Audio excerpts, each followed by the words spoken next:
做出的啦呢，门床要上光板呢，tất nhiên đi đến tham thả đâu đối đến chỉ nhận quả nhau nhớ lòng thuận ra này cái này tại ca này cũng còn nơi muốn khám phá được nào cho thọ nó mới cái đầu lớn chứ nếu họ ra thằng nó sẽ trả bán của cho nó chỉ hai ba thằng nên người ăn nâng chứ nếu hoàn toànที่นั้นมันก็จะลงถึงเนี่ยมีคน提过呢就要是骂我蛋那差了不准问没得那是骂我们那那个叫我们อันเป็นที่骂我蛋那差呢不准问我表有คน提发了没不准问那是骂我糟那是骂我蛋那差了那你那是骂我糟对คุณผีสองฟ้าเนี่ยผีรู้ลงสองฟ้าเนี่ยเป็นคุณผีคุณเป็นเจ้าปู่ที่เจ้าปู่เลยผีรู้นะเนี่ยสองขาเนี่ยจะในป่าตีนกันนั้นเนี่ยไอ้จ้องจ้างขานี่เลยในป่าตีนหนึ่งเต่าเมื่อหัวตู้หวันจังที่ขึ้นใครเนี่ยคุณผีรู้ของก่อนเนาะข้าเป็นปีญาชียาฮันหลงนี่ปีญาโป้สุกตาอย่างนั้นได้ที่เราคุยกับไอ้จ้างสาริตาดี中阿在地的啦，没有，因为你土人的从巴，我这里在参观了了，还讲在你家上我里，要在地讲呢，从你喊从巴，也喊人从巴，巴你从讲你呢，巴你从那讲你，基本，把那些家是他不住了当晚了，哦，当反正在呀，嘿，正来讲，嘿，走，看到边呀，做没了有。แล้วศาสนาบ้านเราสุมากัสป้าผู้นั้นอย่าให้เป็นในการไหนต้องผ่านเวลาก่อนไล่ต้องผ่านเวลาก่อนไล่เพราะที่ไหนเจอนั่นหัวสีขุนนั่นจะเอาไปเย้าเราหรือเป็นคุณไว้เราเนี่ยป้าหนึ่งชุดใจของเมื่อเราจีแล้วไหนก็รู้เมื่อเราจะมีผู้สองป้าแล้วเนี่ยจะป้าจ้างดีนั่นหลักอยู่ตรงนั้นมันกว่าแต่ตอนจ้างป้าคิดนั่นสองขาสองต่อสองเจ็ดสองป้าห้าขาสองป้าอยู่ด้วยกันในขาเจ็ดไอ้จ้างสาริกาห้าข้าเป็นไงเนี่ยเมื่อเราถึงคาราเต้ในก่อนเลยเป็นเรื่องอะไรนี้เลยคิดเรื่องสาริกาเลยจุดพอถึงเจ้าพายายคุยขา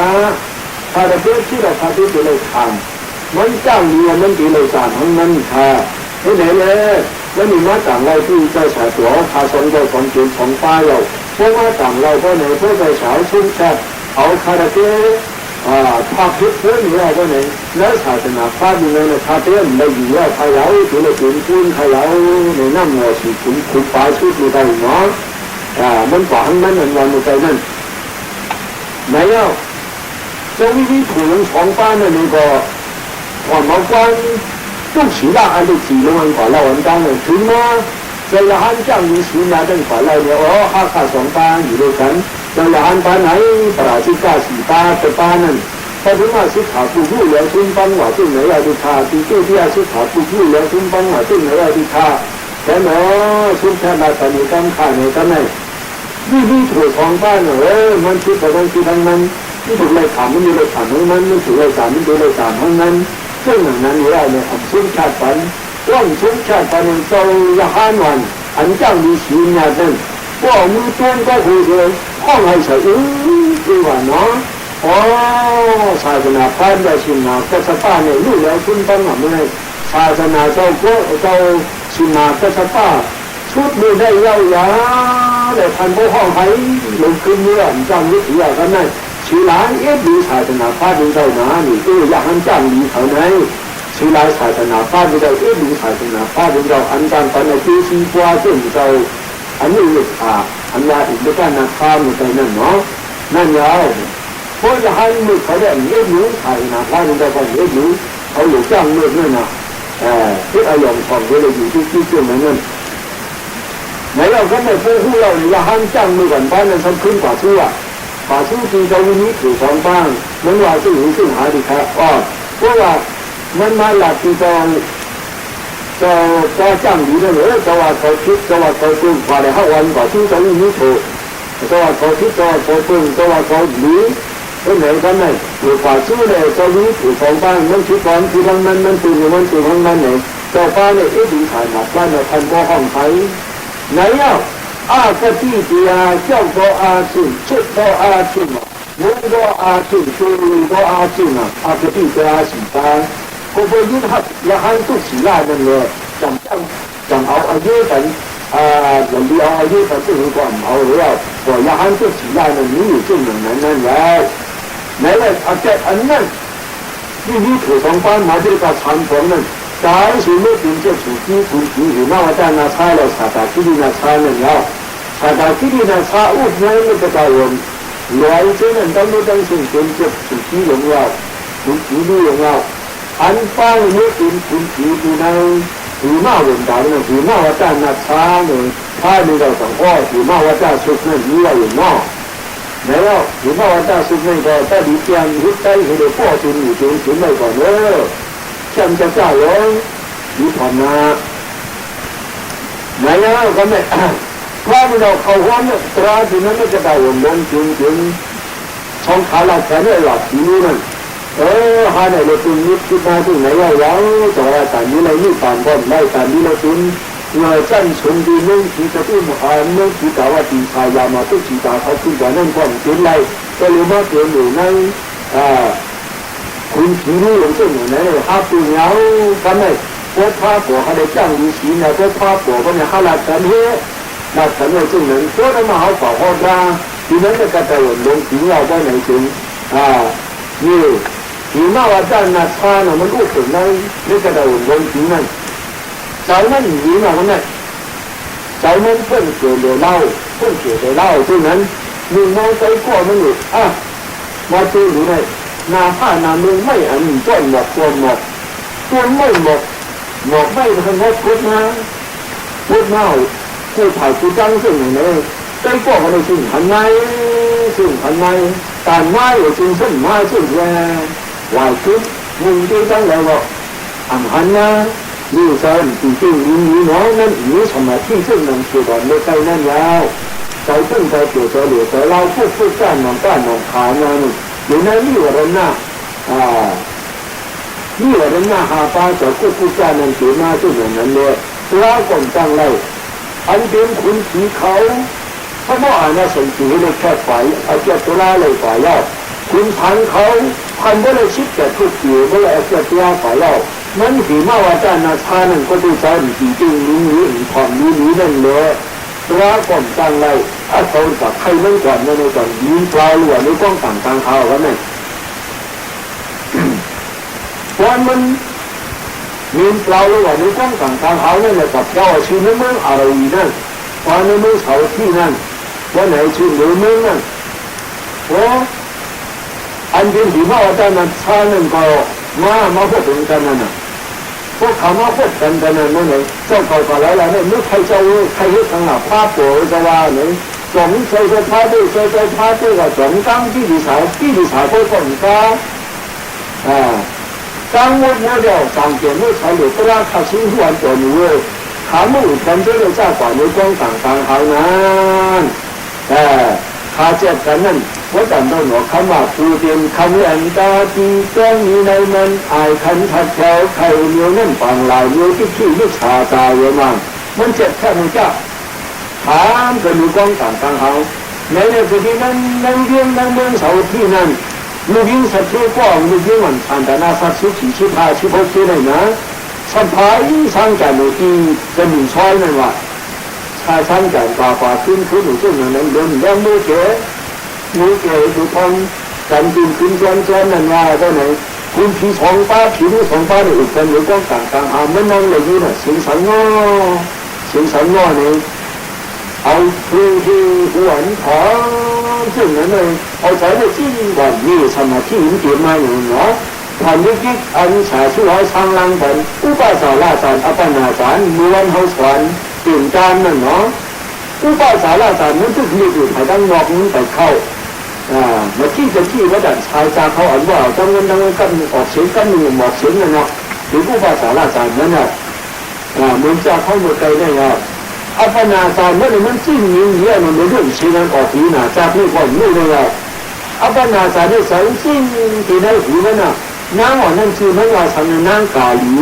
อ่ะนางกาลีอ่ะนั่นนางกาลีอ่ะเป็นเมียกล้าวนั่นเพราะงั้นย่าเลยมันนางเลยจุดถูกกระชิดจานมึงมันเขาห้องสนิมเชื่อ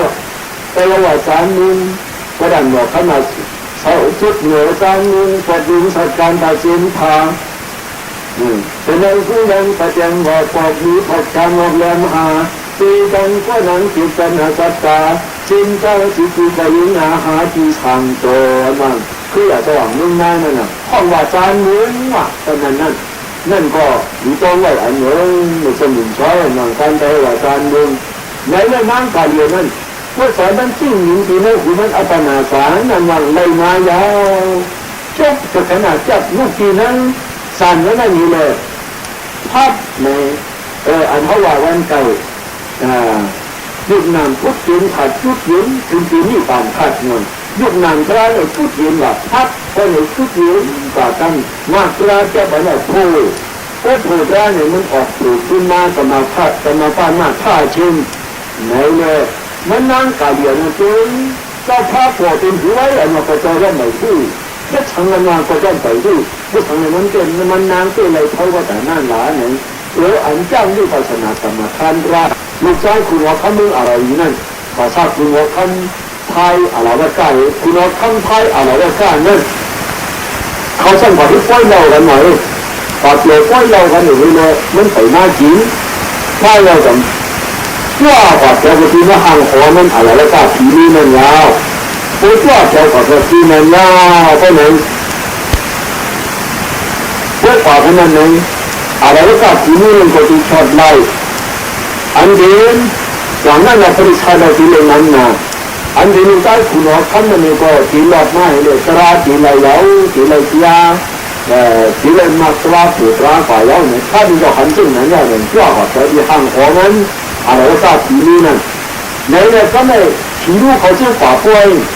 ท่านเอาละอ๋อจะเขาขาดเนี่ยจะกลัวดมา要么别的汉国จะเขาใครจะเขานี่กับนี้หนุนเจ๊ๆที่ขายจะกลัวดมาจะมาเสียที่汉国จะเขาที่ขายเพราะแต่ละที่ป่วยนั่นว่ามันใจลำหนานั้นเงินคิวน้ำลายก็พุ่งป่วยเลยสูงมาว่าตอนนี้กับนี้มันอะไรไม่ใช่หัวดมาก็จะมีคนคนนี้ป่วยข้อนึงก่อนในปลายลงมาเนี่ยนะมาพูดต่างๆที่รู้เขาจะเรียนบอกจะเอานี้กับนี้มันเมื่อเนี่ยจะกลัวดมา要么调低汉国จะเขาช่วยแล้วก็นำคนนี้ป่วยข้อนึงในวันนี้ผมมา要个呢นี่他比较重的情况风筝科呢มันเหนียวงานเนี่ยเหนียวงานไว้อันฮัดเข้าจูละล่างนะอันเป็นป้องเป็นกาเป็นออกเป็นหลับแล้วก็เชื่อมพูดเราหลับงัดตัวเหลือแล้วพูดยืดกันนั่นแต่ไว้แต่พอหนาวเช่นก่อนนี้หนุดหนักก่อนนี้ควันยันก่อนนี้ว่าพุ่งกันโคปารมีตัวนั่นอันเหตุการณ์ดีเนี่ยแต่โคมาอย่างนี้มาเหนียวงานเห็นฮัดเข้าอะไรเนี่ยอยู่เข้าที่ท่านเรามาอยู่กันนอกหอเนี่ยนี่ให้ตัวจะมาเมื่อไม่ฉันก็หอกันเนี่ยนั่งยิ่งช้าเรามีชีวิตเมื่อมาพูดนี่ก็เนี่ยออกมาเลยไหนกันเนี่ย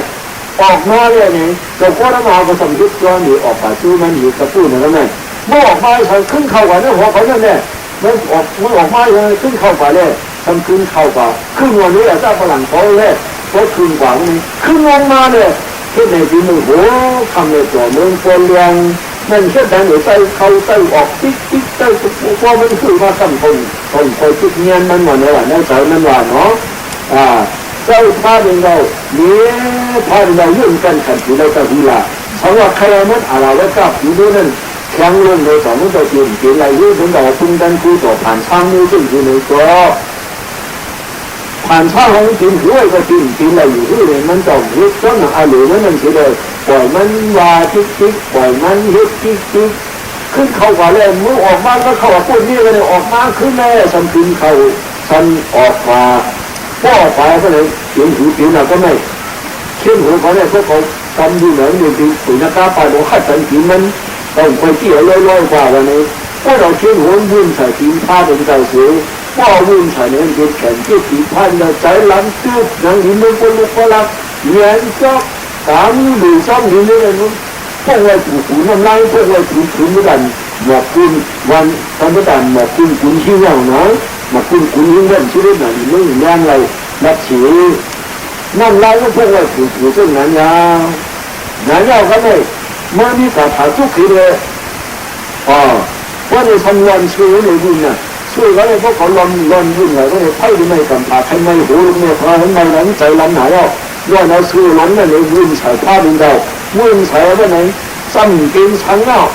บ้านเราเทียบทีไหนในเมื่อมีการถ่ายทุกทีเราจะนั่งแล้วบ้านเราทำนั่งเดือผ้าเชื่อมันผีนู้นั่นอะไรว่ากล้าดูนั่นเราจำเป็นที่นั่งผ้าดินเราเลยนี่สีจานนะนี่สีแจงผ้าสูนั่งนั่นเนาะผ้าสูนั่งได้ขาเขาจะรีบดูต่อมีการปาเทด้วยเขามีได้ได้ซุ้มของของนี่ที่เจ้าเมื่อใจจะมาออกตัวเมื่อที่เราขึ้นเราตัวไปเมื่อตัวเราผ้าสูนั่งที่นาเจ้าเขาหนึ่งก็มีการปาเทผ้าสูนั่งนิยมสืบปัญญาหันเขานั่นเห็นสั่งการไปถึงเขาบ้านนั่นถึงหนึ่งแล้วนั่นก็มีหมู่เขานี่เที่ยวนั่นก็นั่นเนี่ยกันเลยเมื่อวันสัญญาเนาะขึ้นเข้าไปแล้วมันชุกลงกันเลยก็ทีไม่นั่งเลยก็เลยพวกข้างหัวไปอยู่มีเสียผู้นี้กันเลยก็เลยพวกข้างหัวอยู่กันเลยขึ้นเข้าไปเลยในบ้านเนี่ยขึ้นเข้าไปในหอนั้นขึ้นมาเนี่ยอยากจะพลังกันเลยนั้นชุกลงกันเลยนี่ช้างเลยนั่งจิ๊กเลยเนาะ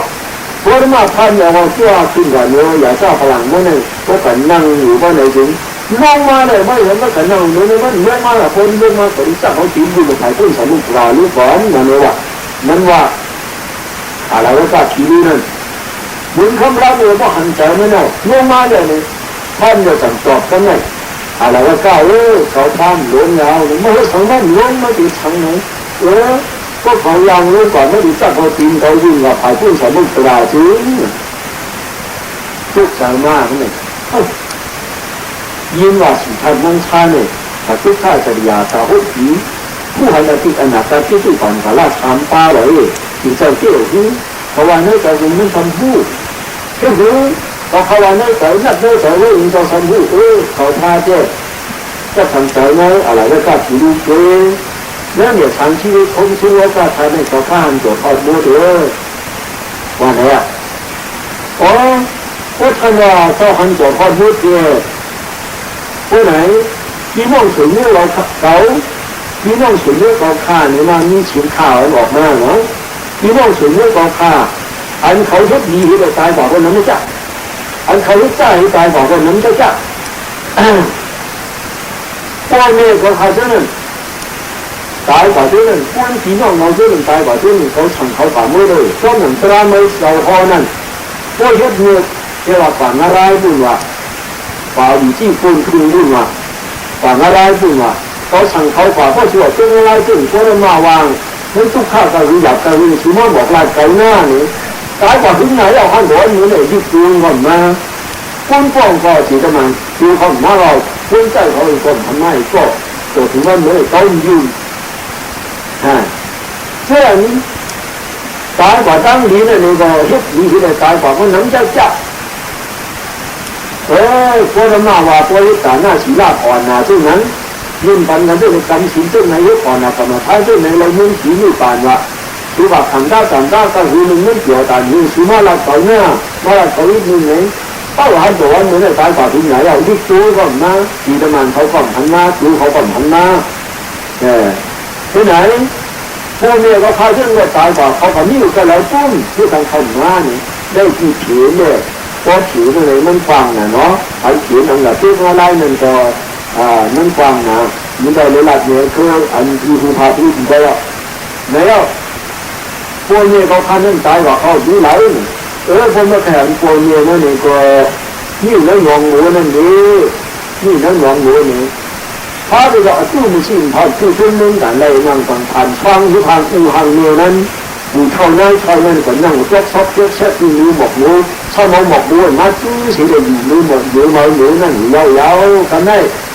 เมื่อกับตัวกันนั้นนี้เนี่ยข้าเราว่าให้ไม่เหมือนกับอยู่ที่ฝั่งน้องไอ้เจ้าหันตัวหันเมียนั่นเนี่ยถึงอู่หันเมียนั้นเจ้ายาวๆไม่ได้ขอลาดตัวแต่ว่าข้าเราอยู่ที่ด้านคู่ต่อผ่านช่างตีนั่นด้านคู่ต่อข้าเราผ่านช่างตีนั่นว่าจบลาดกันยิ่งกว้างกว่าตึ้งอย่างนั้นไหนเรานั้นก็ให้เรื่องที่เนี่ย ที่เย่ที่ฝั่งน้องนั่นยาขอให้ลงพยาน้ำตาลอย่าตู้กับพอดีฝั่งน้องนั้นในได้สังคมความน้ำกันคุกการวันในสู่พระดินเราเข้าเลยพระเราสังเกตเรามันถาเราว่ากล้าผีนี้นั่นตัวเลี้ยวนิ้วถ่ายตั้งหน้าตั้งของเราเฉาเมืองพูดนะว่าพุทธรามาคันนี้ที่พาบากีกันที่ยะขาไม่ชีกาที่อันนี้รู้เรื่องขันดูอะไรกินาสุขีนาซานะตัวอะไรว่ากล้าผีนี้นาตั้งของคุณเป็นผีโชดาปานกล้วยหนึ่งของมันหนึ่งเก่ายาวตู้โชดาปานกว่าเนี่ยปารมีตั้งดีเพื่อมันมีเอาพันเลยก็จมชดเอานั้นถ้าว่าจะอะไรก็ผีดูแต่นั่นก็ท่านเราต้องทำนิดดีจังเงี้ยเช่นนั้นสัญญาเอาเตี้ยเลยก็สังสอนชุ่มมากันเลยท่านก็เลยเป็นโชดาปานไปนั้นเนี่ยตอนนั้นอันเดิมลูกชายคุณน้องเขามุ่งอะไรวีนั่นก็ปล่อยรถขึ้นมาเสียอะไรก็ผีดูส่งขึ้นมาเลยรถนั้นมืออะไรว่าข้ามาจากว่าอะไรว่าข้าฮัทธาว่าฮัทธาเนี่ยมือไหนแล้วรถมาแต่นั่นแล้วเนี่ยตั้งอยู่ผู้สวยเนี่ยพอมันมีเอาพอมันมีเอาพอในสิ่งแต่ลูกก่อนลูกการทุ่มของทุ่มตัดตายผ่อนตายเพราะมีปารมีเอาเพราะไหนมันก็ถ้าเราเขานี่กันแล้วก็ถ้าเราขอจ้องจะต้องเอาอยู่ต้องฝ่ายที่สวนได้ยังไม่ได้เพราะทานิยังปารมียิ่งตามมาซึ่งอยู่จะคุณชิงขายกวิลาโตก้อนปารมีมันยิ่งเกี่ยนะจำเอาถิ่นชัดทั้งถิ่นมาในแนวพอในถึง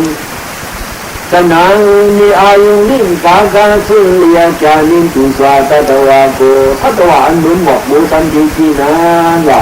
ที่ว่าตั้งนั้นได้จะคูดริยุสิ่งที่สุดเป็นเรื่องที่ยิ่งที่สุดต่อมีแค่ต่อว่า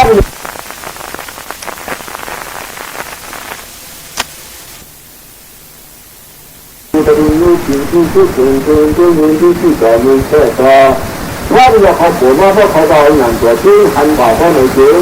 แต่ได้ตาตาที่ยาจะมีเมื่อนาจะถึง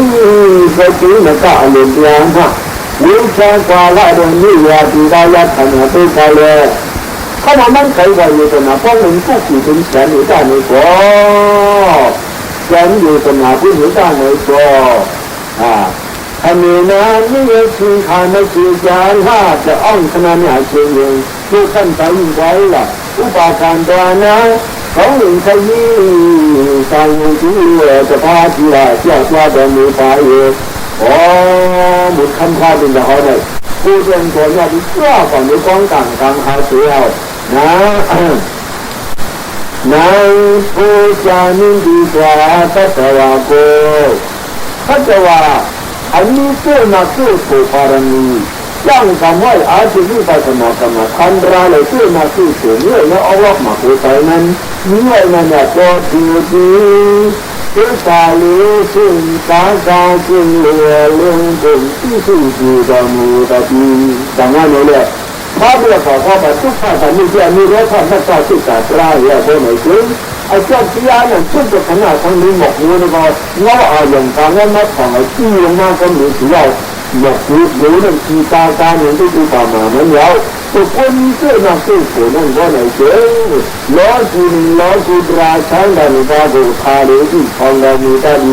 ล้อสุดว่าใครก็พูดลาปลาเหลาได้นั่น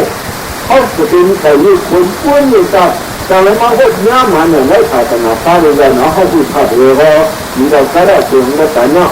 เมื่อเขาเป็นต่างกันเลยก็อยู่ได้ปิ้งโป้แต่ว่าเขาไม่ง่ายขาดนาฟ้าเป็นใจนะที่เราทำพอในที่สุดแล้ว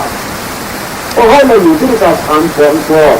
เขาดูตั้งแต่ตัวเขาจะมีนิจาเลยหรือว่าเวลาได้เนาะมีนิจาพาเลยที่เราทำพอเนี่ยที่เราใช้คนนี้เลย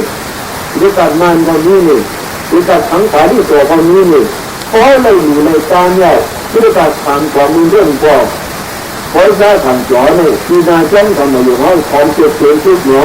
ต้องศึกษาลงนั่นหรือเลยอยู่หน้าตาที่ใหญ่นั่นเลยอยู่ในการเนี่ยเป็นไม่รู้ว่าที่เราทำของที่เราทำของไหนข้าเจอที่นั่นคุณทางคือท่านเนี่ยที่หายมืดถือขอยื่นเป็นนิจาพยาโกเพราะศาสนาพระเราขอจับหลักฐานศาสนาพระเราซึ่งมีตัวนิจาพระโกมากันมีห้องราที่เรียนที่ขึ้นแล้ว พอหัวใจที่เราสุดคือไม่ได้ถึงก็ขาดตัวพระบิดาหนีเจ้าหนึ่งที่ได้พุทธพระบิดาเป็นนะ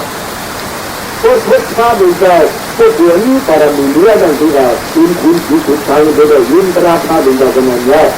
ก็ยินตราพระบิดาที่มีได้พระหัวใจคนก็ไม่ได้ขอเนาะซึ่งในพระบิดาเอาหนีตามว่ามีได้นั่นถ้าไม่อาจจะเปลี่ยนอะไรก็จะเปลี่ยนอะไรเพราะว่าเปลี่ยนย้อนจากเขาได้ว่าอนาคตเขาได้ในพวกที่ได้นาคตขึ้นอยู่ที่เขาถ้าหาถูกพูดแล้วย้อนจากเขาได้ก็อยู่ที่นั่นแล้วเลยก็ถึงเจ้าหลวงนี่ผ่านมาจะเอาดีได้เมื่อการมีฐานนั้นแล้วก็ถึงข้อด่าการเขาโดยกั้นนั้นไม่อยู่ในฐานะที่จะได้คิดคิดถึงงานในเมืองคนเนี่ยได้ดีไม่อยู่ในเมืองที่อดถึงเลยคือทุกมหาวิทยาลัยที่ขายามาทุกที่ได้มีมาได้ที่พระนิกายภาวะที่ในเมืองที่เขาฝังนั่นจริงในเมื่อขันธ์กับตาที่จริงจริงตามเจริญก็ที่นั่นแหละยิ่งเรื่องว่าไว้เมื่อวานนั้นถ้าเขาจะที่ไหนถ้าถึงเขาจะฝันนั่นจริงนั่นนะที่นั่นนี่ที่ต้องคัดเลือกที่เลยตัวเลือกที่เขาด่าฝันเขาจะกำลังจะที่นั่นนั่นแล้วเนี่ยเขาด่าฝันเขานั้นมันเกิดเป็นอะไรแล้วเนี่ยฝันอยู่นะอันนั้นมันยากศาสนาเลี้ยงพระบิดาเลยถึงสองยี่สิบสี่สองยี่สิบเจ้าในหน้าที่วันกันนี้เจ้าในหน้าวันเมื่อในถึงพ้นหลับขันเลยที่เขาที่นั่นก็เพราะว่าเลยอยู่เขาทำถึงเจ้าไม่มีของทำสิ่งเดียวก็เพราะเลยอยู่กลางจงอาชีพศาสนาธรรมอันตรายก็เพราะเลยอยู่ยิ่งหลับยิ่งจับยิ่งห้อยยิ่งขันตามไปตามนั้นที่เขาที่นั่นตั้งขันกันเหมือนกันตั้งนี้ก็เหมือนกันทางเหมือนกันนะที่กันก็เหมือนกันเรื่องสิ่งที่การนะครับกีฬานะครับที่ก็ว่ามาที่ก็ไม่ได้จุดเอาใจช่วยเอาให้แข็งมันสีเหลืองอันนั้นอยู่เอาตามให้ทางของกันไม่ต้องจุดเลยก็ไอ้ช่วยกันก็เหมือนกันร้านนักเรียนเขาทำร้านเหมือนอันนึงกันก็นี้อันนึงกันก็นี้ก็อันที่นะถ้าขาดแคลนใช้ไม่จริงๆดีนั่นที่ไอ้ช่วยกันเลยนั่นก็เชื่ออันใจเช่นที่นั่นได้เลยจริงที่ถูกฆ่าในเราพอใจนั้นไม่กระเดาลงสีเลยนั่นถือว่าอาจารย์นะคะไอ้เจ้าเสือที่เขาได้เลยอะไรนี่เป็นคือก็นั่นนั่นเลยเสือทางเขาที่เกิดขึ้นอยู่ในไอ้เจ้าเสือป่ะนั่นถือว่าอาจารย์นะคะยังเลยเสือที่ยืนเรื่องนั้นนั่นอย่างเก่าร้านนักที่เขาตัวเลี้ยงทำใจไถ่ป้อนใจผีจริงนี้ตั้งเสียนั่นจริงแล้วเราซื้อทุกร้านนำผีป้อนใจต้นใจผีนั่นน่ะที่นั้นเลยธรรมะที่ทุกเขาเที่ท่าธรรมะที่เจ้ายักษ์ผู้สันตะจานาดีที่เขาไงที่บ้ายานเดธรรมะที่ที่ยาโกเทท่าสิ่งใดจะลังที่เขายันตัวเนี่ยอาจจะถึงแล้วธรรมะที่เจ้าธรรมะที่ได้ตัวเกิดจะพาที่ต่างหัวมันที่อาจารย์สานาดีบริสุทธิ์ที่พูดถึงอยู่ที่ตาดีก็ธรรมะที่สุราที่ถึงจนคนนี้เป็นสลานั่นอันหัวมันที่อาชีพการเจ้าอาจารย์นี่มีจุดพูดงานอะไรอย่างเลยพาเป็นตัวที่นั่นยันตัวเดียวเขาไม่ง่ายขาดธรรมะว่าเป็นตัวนั้นตั้งแต่จ้างเอาหัวจุนปารมีเอาฝ่าไปเลยที่ฐานะที่เราไปเลยอยู่ในตามย้ำถึงมาปีไหนนั่นจะสิ่งนี้นั่นจะอยากขอบลิบล้านล่าอันว่ามาไอ้เด็กที่ถือว่าที่ขาดสามารถพูดถึงเขาได้ในทั้งสิ้นเหมือนเจ้านี่เป็นอย่างเขาหลงแล้วจึงก็ได้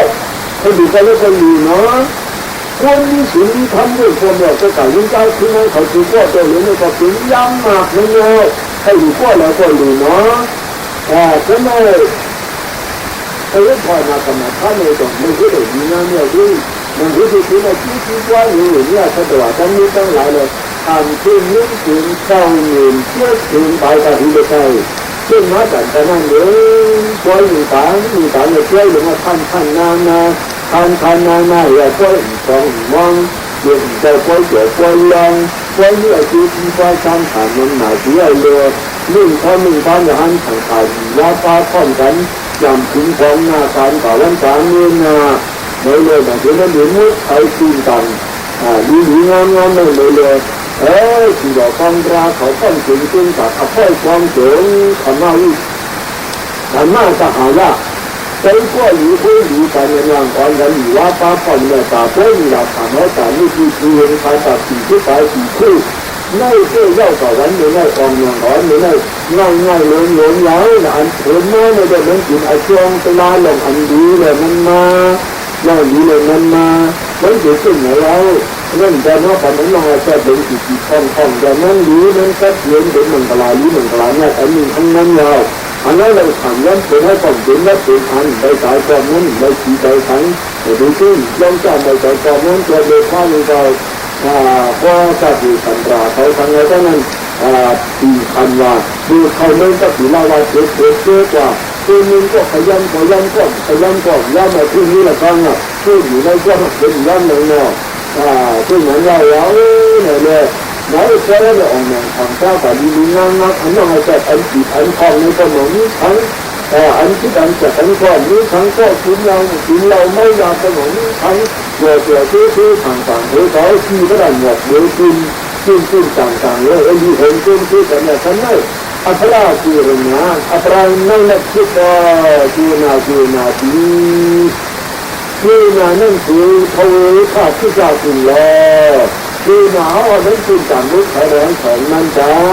กินต่างรถไฟแรงแข็งนั่นแหละตอนนี้ที่กินได้กินออกอย่างน่าแต่งกันน่าใหญ่เลยมีเห็นเช่นกันเขามีได้ตามนั้นเกี่ยวกับงานเนาะแล้วเนี่ยเขาลงมาชิดคือตอนนั้นที่เราเขาขอเชิญนั้นก็ใครเชื่อเชิญยาวเลยว่าอยู่ถึงยาวไปในเรื่องมีเห็นมีทางเนี่ยคอยหมดเนี่ยเราเป็นขั้นขอดยอดเนี่ยท่านที่เนี่ยสุดท้ายแล้วท่านที่นะไหนเลยเจ้าลูกอ่อนขันนั้นลูกเจ้าอ่อนขันนั้นลูกจ้างอ่อนขันนั้นลูกยืดอ่อนขันนั้นลูกยืนอ่อนขันนั้นมาตู้เนี่ยเพราะเขาเรียนในขั้นเลยนะเรียนเกี่ยวกับเนี่ยเรียนอื่นก็ได้มาทางเนี่ยเรียนอื่นก็ได้มาทางเนี่ยเรียนนั่งตาลีเนี่ยเรียนอะไรก็ได้ที่นี่เนี่ยเรียนซึ่งที่โน้นเนี่ยก็เนื้อทำใจก็ถือนะถ้าขาดร่างทั้งสองนั้นถือเอาเลยให้เราเข้าใจที่ตาสังกัดตรงเลยนั้นเนี่ยเรื่องที่ฝั่งล้านนั้นของนั้นซึ่งการสมัครท่านให้ในการวิจัยเรื่องสื่อการแจ้งแต่เมื่อที่ถึงเลยที่สายวันนี้นายนะเพื่อถือนะถ้าขาดร่างแต่ยิ่งใจที่นายถูกก่อเขายังมีแต่ท่านถึงซึ่งป่าท่านถึงแต่เมื่อการหนึ่งจะรอที่พ่อในวันเตยให้พ่อเล่าการจ้างหลับทุกหลับหรือยังเช่นว่าตาพ่อนั้นทุกไรจ้างไรทำแต่พ่อเนี่ยนั่นคืออันจ้างหลับทุกหลับเลยเขาจ้างไรเขาทำไรเขาทุกไรนั่นต้องหลับแต่พ่อเนี่ยนะ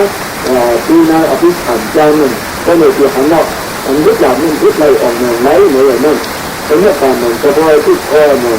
พอเขาจ้างไรว่าเขาเสียเนี่ยเขาจ้างไรแล้วที่แต่เราพอคือจะสารหน้าพ่อเนี่ยยิ่งใจที่นายถูกจ่อเขาและต้นของห้องต้นตีเรื่องของน้องเอามือที่เหนือเราน้องเอาไปลูกกับเพื่อขายก็เอาผ้าจ้างงาเพื่อถึงของถึงคุกถึงงานนินในเรื่องเขาอันกันท่องถึงที่ตัดในแสงเพื่อแสงตามีว่าป้าล่องท่องกันฟังกันแต่โค้ก็ว่ากันเลยทุกทางของมาการนี้เลยตอนเมืองมาเราทำได้เลยยิ่งเชื่อหน่อยยิ่งการหรือว่ายาวเลยก็ใส่ลูกใส่หายใส่ตายถึงมือได้มาหิวแต่เลยจะสาวขอน้ำชายว่าแต่มีวัตถุน้ำชายร้านผัดนั่นแต่ไหนเขาพ่อจะสาล้างเชื้อตอนนี้ก็ตอนเราที่จะมีวิธีสายเลยแต่ไหนทำได้มาที่จะติดตัวผัดอันนี้หนึ่งหรือวัตถุอะไรใช้น้ำชายก็อย่างใช้เลยนี่วัตถุน้ำชายมีมาในเก๋เทียนตีนามีนาเทียนพันปากไปชาวหาคู่นั้นชาวเรียนทานปากไปสี่ชุดชายหาคู่นั้นดีนี้เรียนปฏิยืนลังคือดีเจตาแต่ท่านลังคือเนี่ยจับขึ้นจับตาแต่ได้มีหน้ายาวไม่เลยมีหน้าผ้าหน่อยเพื่อเราคุณแล้วนั่งเราไปยิงโป้ขึ้นไปในดอกวันกันกว่าช่างกว่าความกว่าซื้อเขาก็เลยผ่อนกล้าจะเลยจริงยืนยันช่างแต่หันหลังของเขาไปได้ช่างแล้วหันจริงที่สุดเขาจะช่วยหน้าการศาสนาท่านได้ช่างมีหน้าผ้าในเจ้าป่าแจ้งในเจ้าป่าไรเนาะวันป่าไรก็จังไม่ดีละในขอดยกการตราปฏิไหนขอดยกการตราปฏิไหนยันเยอะแต่ละการไปวิสาหน้าจ้องเสือคนทั้งไม่ตั้งหลายไม้ไปเลยมามีที่คุยำคุยกันนั้นทำทุกครั้งวันแล้วที่เราเนี่ยมาจะทำบ้านเนี่ยอันนี้ถึงแต่หน้าคู่ตัวตามเชื่อนะจ้าเลยดูนี่เลยดูแบบว่าเขาจะพระเจ้านี้ก็เอาตัวใจอยู่ตามไม่เชื่ออันนี้ก็เป็นฐานะคู่ตัวตามเชื่อนะจ้า ในทางน้องแสดงมาถึงการบ้าถึงจะศีลาหาตาในศีลาคู่เกิดการเปลี่ยนมาตัวอันเลยผ่อนจะล่าสู้มาโอ้จ้าโดยเลยในขันมาเจ้าหน้าคู่เกิดการเปลี่ยนมาตัวอันเลยเอาเยอะทางเหนือจ้าทำไม่ถึงเจ้าเงาจ้าอันเลยที่สัตว์อันนี้จ้าที่ข้ามาจ้าพอมาทำไม่เปลี่ยนพอมาทำพอมาคู่เกิดการเปลี่ยนมาตัวการนี้การทอดกันมาที่ไหนแล้วอันตรายขนาดยิ่งใจที่ไหนใครเลยจะไปฟังเลยที่เลยสองล้านเกินหรือไม่ให้อ่อนแบบอ่อนเลือดพุ่นถือจ่าซึ่งที่ข้ากระดาษที่ข้าจ่าที่ข้ามรณะที่ข้าตั้งเกี่ยวกันถือตั้งเขียนตั้งไทยตั้งหมายหายเลือดทุกสิ่งนี้ต่างทำอะไรจะกระด้างที่ต่างนั้นพระวันจันทร์ถือเลยขันขันพระวันแต่นั้นอยู่ทางด้านมุขจ้าอะไรถือตั้งเลยดีไทยน้อยเลยละวันจะตื่นเป่าเป่าแย่น้องของนั้นเลยปั้นเดือดร้อนนั่นตัวอันเขาพาเขาไว้นานโอ้ยอยู่ย้ำมันเหมือนเจ้าหันหน้าเขาพาเลยอยู่รอบเจ้าแก้วหลับคุณบอกว่ายังนับยังถึงหนอเนี่ยเขาพาอยู่ที่ไหนเชิงเดือนยังอยู่ถึงเขาพาอยู่ไหนอ่ะจังว่าก็มันท้องสารมาเจ็บมีมาจีมือนั่นเนี่ยมันปั้นเลยเจ็บหัวไปลูกชิงดังพูดมาเฮ็ดมาหมุนกลางป้านั้นแต่ฝ่ายจิตสันข้าวกันอยู่ก็มาห้องเนาะห้องกันไหนอ่ะพูดผู้ชีสันหอมเดินจอมพูดผู้ชีสันหอมเดินจอมมันไหนดาวมือเชื่อหนักนิดแดงนิดลงมาซ้อยว่ะอันนั้นเป็นปีทำมันออกมาคึกกันนั่นเป็นมือคุณคำโฆษณาจะเอามาคึกกันมือออกว่าห้อยชิงดังพูดนั่นลูกนาพิษอย่างนี้พ้นตายหุ่นพี่น้องมันอะจงอะไรอาจจะย่างได้นั่นจะเอามาอยู่ซ้อมมือมาชิงดังพูดนั่นในเจ้าว่าช่างจากนั้นต้องเป็นอันหนึ่งที่ไหนมือเรื่องชั้นมันเป็นอันหนึ่งที่ไหนโมห่อเช่ที่ปอดเช่ก็จะถึงว่ามันเยี่ยวไหนเด้คำไหนมาปนสุมาโอ้ต้านเนื้อได้จัดการมายุ่งใจเอาเขาจองกึ่งดันเป็นก้นในมันนับด้วยเลยจองกึ่งดันกึ่งดันเจ๊เได้เป็นลูกโป่งเนี่ยว่าลูกกระยูกระย่างเจ้าหลวงคณะทงยาศาสนาพระบิดาก็มาสู้มาโอ้ต้าซึ่งไหนเนี่ยพอดีหมอทิ้งกลางวันแต่ว่าดีหมอแต่พายมาหมอเนาะตัวเดียวนั่งสูงจนมึงกำผาทั้งหมดทั้งสิ้นอาชาตึกอุรปาตึกเขาเนี่ยก้าเขาหลังปูนมาเนี่ยติดบังปิญญาบะปันกันเดี๋ยวหาเนี่ยนั่งมึงกำผากัดยินเนี่ยเดี๋ยวหาที่กัดยินพวกเขาเดินเขาลาวไว้เอาปัดก็เลยก่อนยาปากก็เลยก่อนปูนเหี้ยปูนในจ้าจะโกรธมากปากก็เลยก่อนปูนในจ้าจะโกรธมากเขาว่ากุนกลางกับบุรีปาในปันว่ะเดินแล้วนะคะเนี่ยปันว่ะเขาก็ลุ่มตีลอยดุนึงนั่นเมื่ออันเกียนเล่าเดิน40 ปลายเก่าอยู่จะหนามาสูงอยู่นั่นนะ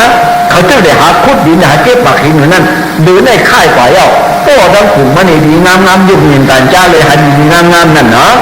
เดินค่ายกว่าเย้าเพราะไหนเดินโป๊ะปุ้นเขาตอนนี้ขึ้นเขาจุ้งจันเขามาตัวเดี๋ยวเนี่ยเขาเดินเขาเราสังเอาติ้มย่องเย่ติ้มติ่งว่าอินตึกชายาตัวเปียเย้าว่ะเนี้ยนะอันนี้ก็ยินไอ้มีสารพัดเลย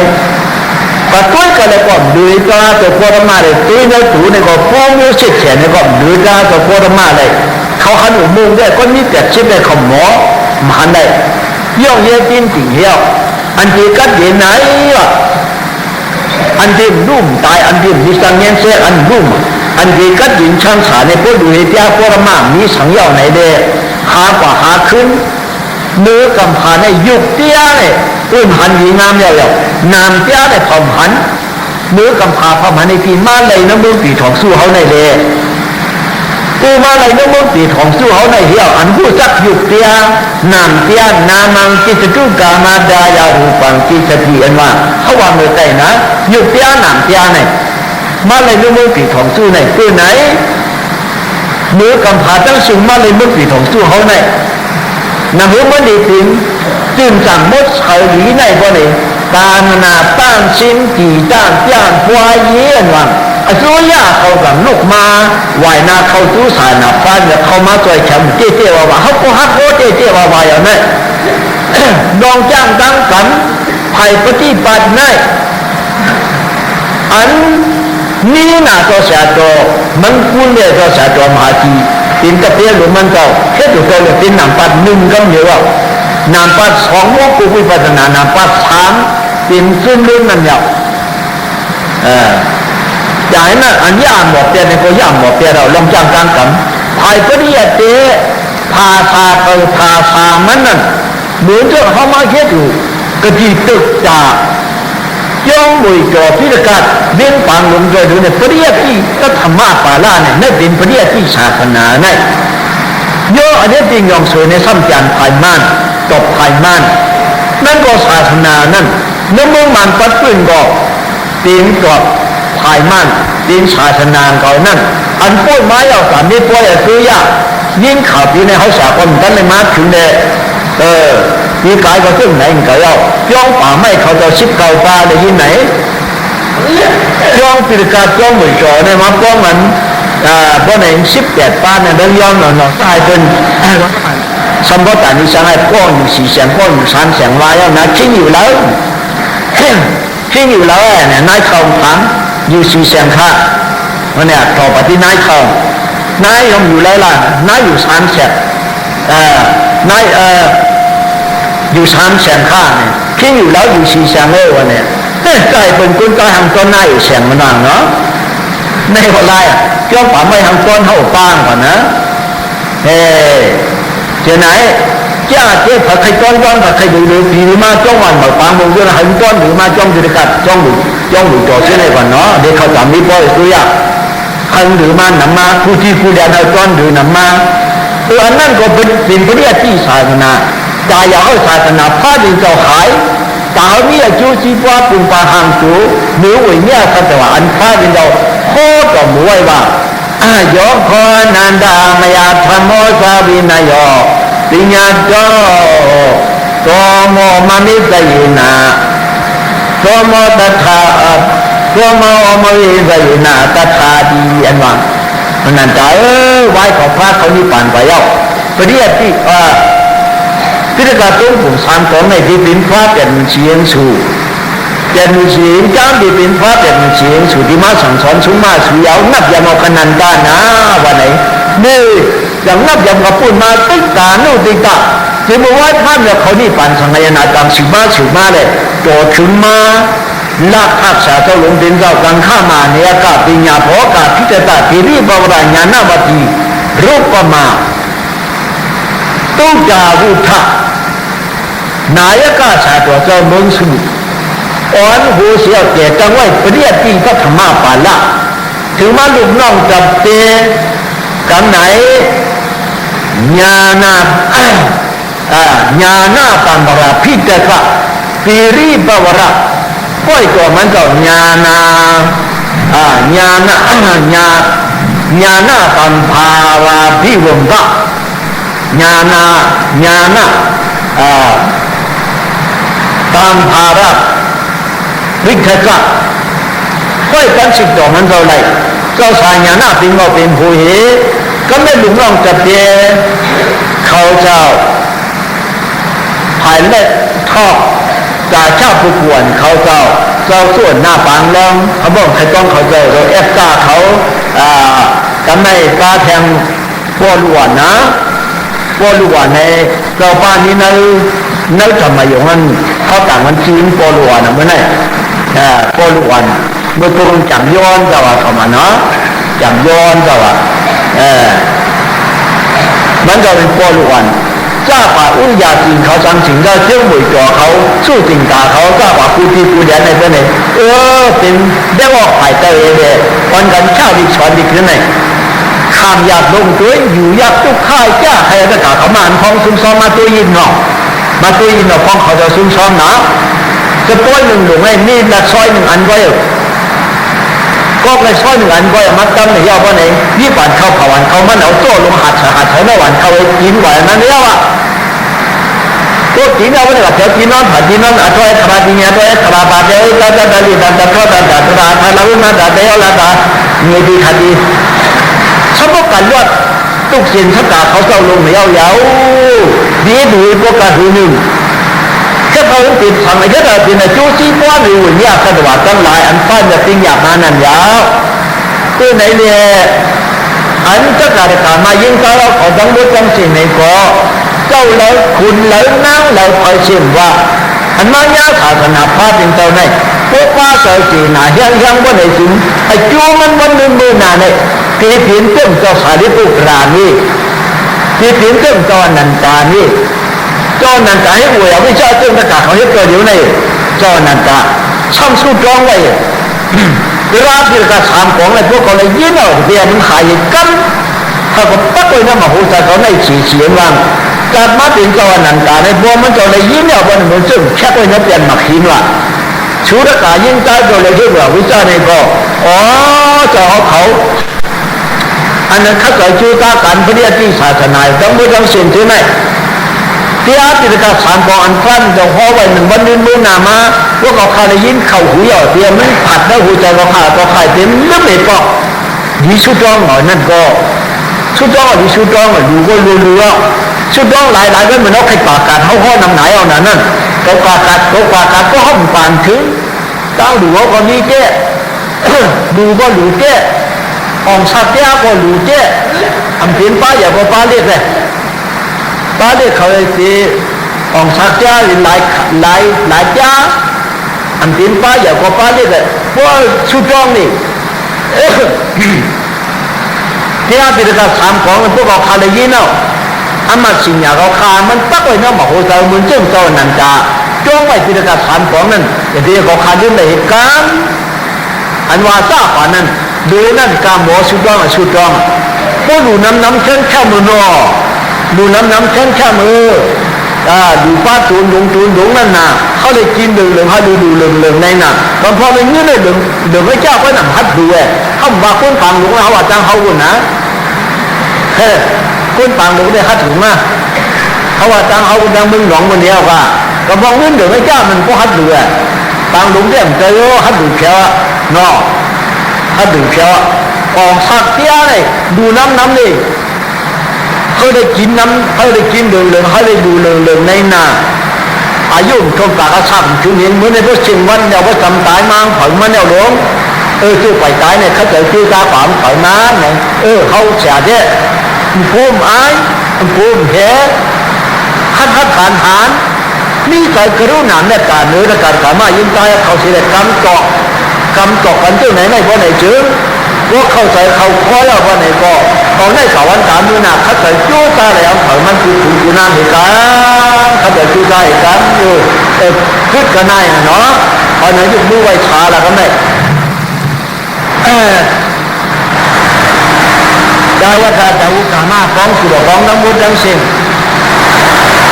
ร่วมกันมาป้ากันเราเข้ามาอยู่สิกูยังกุมก้อนนอนกันคุกกันวางไว้ถึงต่อกันตัวที่ยันนานแล้วก็ตามป้าในเป็นปนามาผู้สุการเจนาเดียอันนี้จุ้งคำว่าสารนาคุณสามบ้าถึงได้ดาหาป้าในศิลาผู้สุการเจนาเดียในดูในการสูญใจพม่าภูษาในดูในการสาดาสาดาวัตถุมือวางมือชื้นเขานำซ้อนบ้านขอความกั้นแถวหมู่ยาวิชาทั้งหมดทั้งสิ้นกาหน้าผู้สุการเจนาเดียในความตุ้งเดียโดยพม่าภาวนาผู้สุการเจนาเดียย้ำผ่อนเจ้าในไว้เจ้าจิ้งนิ้นกำเพื่อนเกลีแล้วกว่าเจ้าหรือขอนาผู้สุการเจตนาที่เดียในเป็นที่พัฒนาเป็นขอนากรรมฐานเป็นขอนาเดียการนี้ก็ผู้สุโหตีนาสถาเดียแต่การใดการมาญาติลายย้ำเดียวเขาเรียกว่าการบัดรุ่นพูดสีกับเป็นอิจดิกาไปท่าทีการยามาอันเตเรที่วันทุกเพื่อนออกที่มันได้ที่มันหรือที่มันอิ่มที่มันนอนที่มันกว่าที่มันไปที่มันไอที่มันลาถ้าตั้งก่อนจูเอ็นเซนจูมือสีและพี่อะไรได้คนอะไรได้เสด็จอะไรได้ตั้งไม่ยันตั้งผ่านขาดตั้งยามาที่บัวช้างขาโลกี่ลบกุฎานังกะโลยาจ้องได้สาเสียการจ้องใส่กะใครกะใครกินกะใครนี้พอที่ยี่ออกอย่างต่างชาติผมบอกเป็นมาชินาดันดาคือว่าชิงกุนเสียวเขาเลยอยู่ด้วยสถาศีลาทุกยาตาตาปิญญาที่เรียกว่าอุตสาสุโรปองราเจปาเลยอยู่ด้วยอายุนาสุขาพลาปฏิภาณนาจุลุงหาปายอันเราผู้เจริญโดษพระราสังขารจากก็มาเดินหรือในเชิง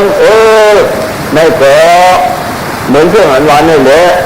อันนั้นมาจะกล้าสุขพอไว้นั่นก็เป็นคุณใจทั้งสิ่งยามเป็นโพเป็นโพเจ้าเก่านี้ก็เป็นนั่งยี่ในสิ่งยามเป็นเหนียวเจ้าเก่านี้มาเลย